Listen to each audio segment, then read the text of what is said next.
Racist? Misogynist? A thug? He's recently been a major talking point in the football world for his outlandish opinions on Twitter. He states women should not commentate on men's football. This has caused a lot of controversy and has upset many in the media. He's often online fighting Ini Aluko, Lucy Ward, and Alex Scott, and even compared the first two to serial killers Fred and Rose West. Ini Aluko even fled the United Kingdom because of Joey Barton. She said she was scared to leave her house due to the remarks and is now abroad. Barton accused her of playing the victim card and said she is a dreadful pundit, tone deaf, can't count, and most importantly knows nothing about the men's game. UK Minister Stuart Andrew even put pressure on Elon Musk to do something about Barton's tweets. Reminds me of Andrew Tate. Did you know that before Barton's tweeting sprees, he was the original Premier League bad boy? Join us as we uncover the craziest Joey Barton moments. Joey Barton was the Premier League's most notorious scrapper, but nothing matches the carnage he caused during Man City's trip to Bangkok in 2005. After drinking a skinful in the hotel bar, Joey got into a 3 a.m. argument with a 15-year-old boy who insulted his teammate. The kid wound Barton up even further by kicking him in the shin, leading Joey to smack the boy across the face. Horrified, the club captain, Richard Dunn, grabbed Barton by the throat and ordered him to apologize. In Joey's words, "I turned feral and sank my teeth as hard into his fist as I could." But before his captain could get revenge, Joey rugby tackled him through a glass table. He was about to smash a pint glass over Dunn's head too, but 5 teammates tackled him and pinned him to the ground. Somehow, Joey broke free and came face to face with the phalanx of armed security guards. He recalls later, "They had guns. I had beer glasses, bottles, ashtrays, chairs, tables. Anything that wasn't nailed down was getting launched at them." Eventually, the guards bundled Barton into a room and locked it, leaving Joey to rip the pictures off the wall and cover the floor in blood. Meanwhile, Captain Richard Dunn kicked a plant pot in anger, breaking his foot. He was sidelined for 3 months. As for Barton, City ordered him to complete an anger management course. Considering he later hospitalized, teammate Ousmane Dabo elbowed Carlos Tevez, headbutted Vincent Kompany, and branded Thiago Silva an overweight ladyboy. It's fair to say the course was a roaring success. The incident with Dabo was insanity. Training ground fight with former teammate Ousmane Dabo, which saw the Hardman midfielder hit with a 6-match ban by the Football Association in 2008. He was also given a 4-month suspended sentence after admitting assault, occasioning actual bodily harm, after Dabo was left with cuts and bruises, as well as a detached retina. The Frenchman was distraught, revealing he felt he was left looking like the Elephant Man after the attack. The 30-year-old told his son, "When I woke up this morning, I looked at myself in the mirror with my face all swollen up, and I looked like the Elephant Man. I've never known anything like this before in my career." Incredibly, on Robbie Fowler's podcast years later, he offered Dabo the opportunity to get revenge in the ring for a charity boxing fight.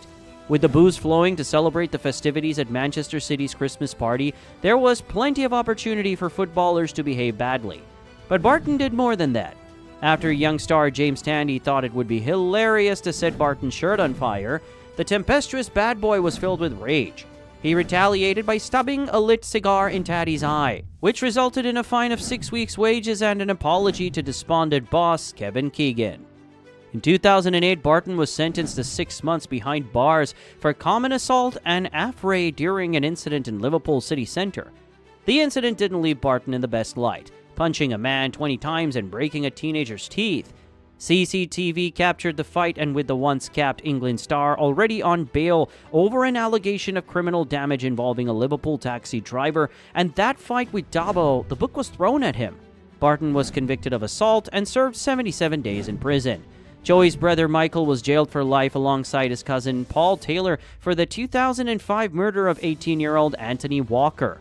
Astonishingly, Barton reduced the brutal racist attack to a scrap. In a promotional clip for a podcast, Barton blamed Taylor for the July 29th killing in Merseyside. He said Michael moved to an open prison last year, lost 17 years of his life thanks to his cousin's actions. Barton added, his mate, who was his cousin at the time, thought it would be a fantastic idea when they were having an effing scrap to pull an ice axe out and swing it into somebody, and it stuck in his head. The Anthony Walker Foundation, founded by his mom, G. Walker, said Barton's comments were factually incorrect. It's fair to say Barton isn't a fan of reality TV, especially if it's towing. He first called the cast freaks, which prompted a response from Mark Wright and James Argent, who were miffed by Barton's comments. And Joey didn't stop there. Toei firm, don't mess with big boys. You and your shallow, fake, pretentious lifestyles. In a year, you'll be opening little pound shops if you're lucky. He wrote, I actually despise the whole of that firm. Mentally deficient, turn up at the opening of an envelope. Fame-hungry, prized B-bags. Hashtag Toei. The stakes were high going into the last Premier League game of the season in 2012 between Barton's QPR and title-chasing Manchester City. Joey didn't help his team's cause surviving relegation, though, after he was sent off for elbowing Carlos Tevez in the throat. He also kicked out at Sergio Aguero before a red card was shown, and squared up to Vincent Kompany and Mario Balotelli as he left the pitch. Barton was suspended for 12 games by the FA following the incident. On Match of the Day, the evening of the above disgrace, pundits Alan Shearer, Alan Hansen, and Gary Lineker slammed Barton for his behavior against Manchester City. Not happy with Shearer's assessment, Barton took to Twitter. He wrote, I'd take it off Hansen and Gary Lineker, but not for that bell. Same fellow that stamped on Neil Lennon, then threatened FA if they banned him. He added, I really don't like Shearer. In fact, I honestly despise him. Good night. Lineker later stood up for Shearer, responding, still raging then, still kicking out, and still presumably misunderstood, but only by yourself, I suspect. Hilariously, Barton replied to Lineker's note calling him an odious little toad.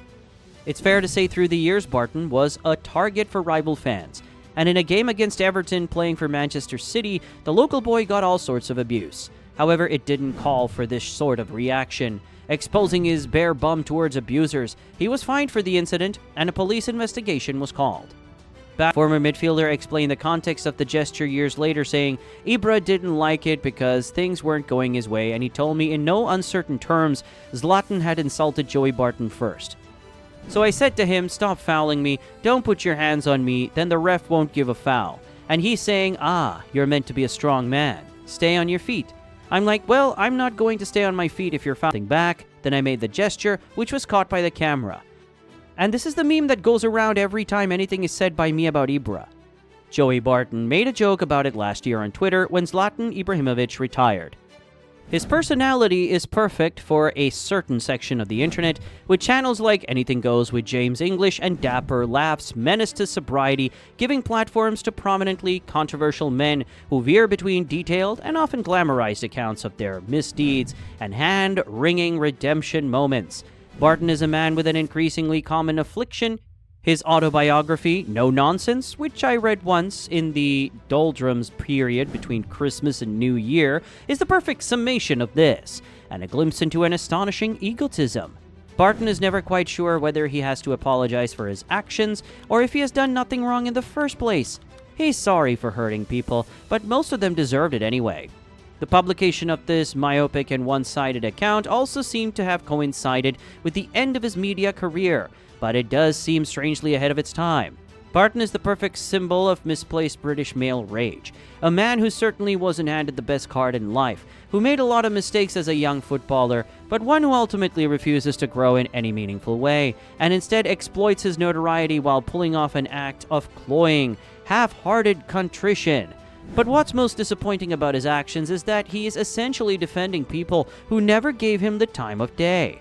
Barton, a child of a broken home on a Houghton estate on Merseyside, was always derided as a lout and an idiot by football's blazer and badge men. He was banned by the FA, derided by the tabloids, and condemned on Match of the Day, but now he's defending the institutions to the hilt in embarrassing fashion. It works on the same logic as statue defending or Farage admiring. Barton is disgracing himself for an old world that never had a place for him in it. Still, in the era of Piers Morgan Uncensored on Talk TV, GB News, and the infinite genre of macho ex-sportsman podcasts, there's always a job for the angry and deluded British man.